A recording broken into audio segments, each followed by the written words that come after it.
This storm has grounded planes and closed roads, which has caused challenges for hotels around Casper, like the Ramkota. The alkali silica reaction, or ASR, in the concrete leads to spalling and eventual cracking and deterioration, leading to these rocks, which, if ingested by an aircraft, can ruin an engine. If you have TSA PreCheck, you'll come through this line, get this card, which will allow you to leave your liquids and laptop in your bag, which will make screening quicker for everyone. You may think this room behind me is a restaurant's kitchen, but it's actually the culinary arts classroom here at Pathways. To illustrate ranked choice voting, we're using Skittles as an example. As you can see here, I got the orange, the green, and the purple Skittles.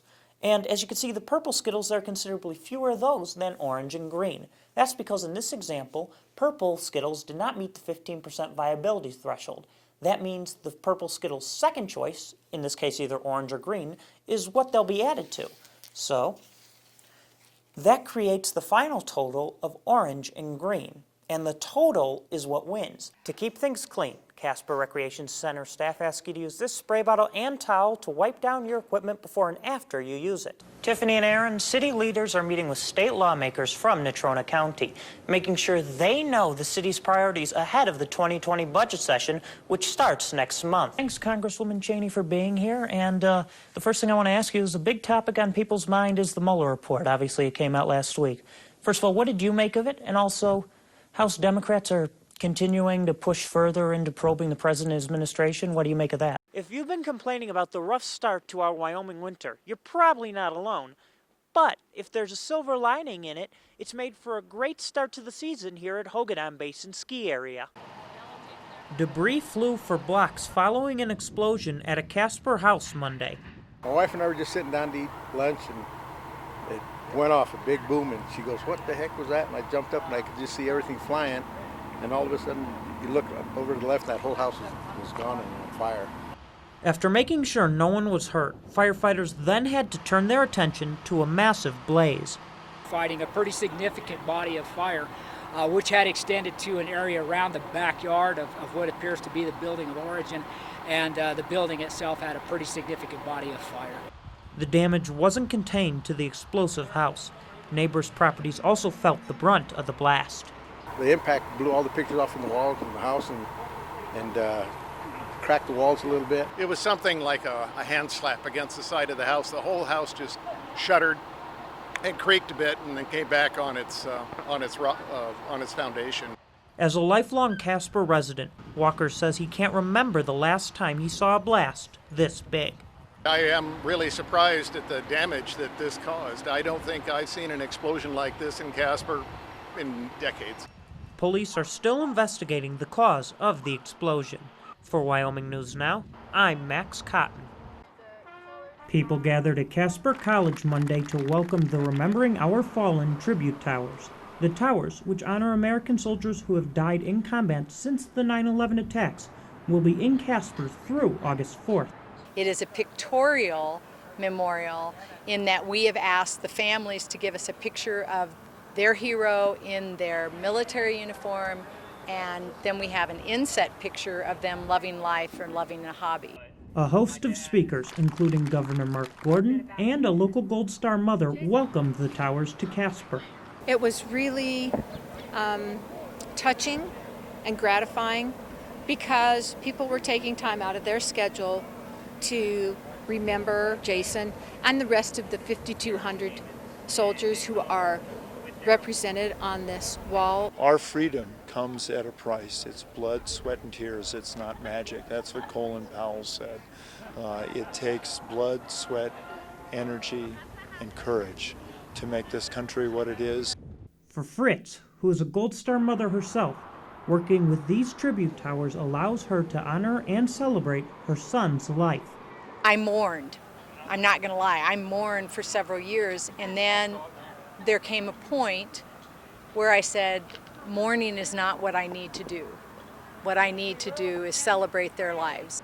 And she now spends her time making sure we never forget these heroes' sacrifice. For Wyoming News Now, I'm Max Cotton. One thing Casper Recreation Center staff prioritizes keeping stuff clean. We have a crew that's really going around and utilizing the right chemicals, to be able to, the cleaning chemicals in the facility. Quaternary disinfectants are very effective. They use them in hospitals, and we also use them here. To keep things clean, Casper Recreation Center staff ask you to use this spray bottle and towel to wipe down your equipment before and after you use it. Spray down the hand areas, like and the seat areas, anything that basically your hands or your body will touch. They'll spray down, and we have towels over there that you can wipe down the machines. We try to make sure that people are using that process to be able to keep everyone safe. The exercise room isn't the only area staff consistently clean. They disinfect all areas of the building, including the gym floor. They also closely monitor the pool. It's a chlorine-based pool. Basically, that's the sanitizer that we use, and chlorine kills pretty much everything. Staff also run tests at least every 4 hours to ensure the pool has enough chlorine or make adjustments if they need to. Add sanitizer, make sure the pH is in the appropriate levels by adding certain types of chemicals and stuff like that. Moya says staff take these precautions not just for coronavirus, but to prevent any communicable disease from spreading at the rec center. For Wyoming News Now, I'm Max Cotton. Adam Pauley owns Synergy Trailers. He customizes them into whatever you'd like. Thursday, he won the Casper Startup Challenge and a $50,000 grant. Pauley says he plans to use the $50,000 in seed money to market and build more custom trailers like this one behind me. It was just the marketing reach to be able to go to some expos and actually meet customers, talk to them about their needs on their overland trailers, and then also to be able to expand our online reach with our website and our social media presence. The competition was organized by the University of Wyoming's Business Technology Center in Casper. In addition to winning money, Pauley gets free office space and guidance from the WBTC's incubator. Probably the biggest thing is just the mentorship and the information, the advice, and be able to ask questions of someone who's has that information, the resources that are available for a small business. That was another thing I didn't realize before I started this. It's their kickstart to get them out of the garage. So they go from like kind of an idea to a real business, and then they start employing people and starting to build a business. And now Pauley gets the chance to turn a passion into a successful business. For Wyoming News Now, I'm Max Cotton.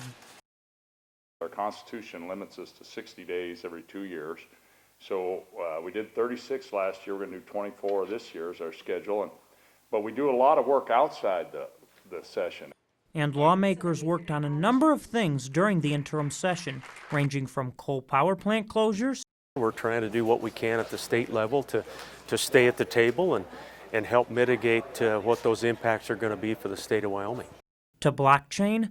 Lots of blockchain technology bills will be coming forward, and it's been fun to watch. Wyoming has really taken a lead on that front. To healthcare. We're getting in trouble in the mental health area. We've lost a good deal of the capacity we have to serve adolescents. The Joint Revenue Committee will sponsor a bill expanding Medicaid, but the main topic of any budget session is the state's biennial budget. Though some lawmakers are looking to make cuts, Speaker Harshman says don't expect anything drastic. We're going to pay all our bills. We've saved cash. We're going to have all these debates. It'll be over a few $million. We're not going to make radical changes. Nobody's going to cut $400 million out of the budget. It's not there. Lawmakers also spoke about ways to diversify tax revenue streams so we aren't so reliant on minerals for money. For Wyoming News Now, I'm Max Cotton.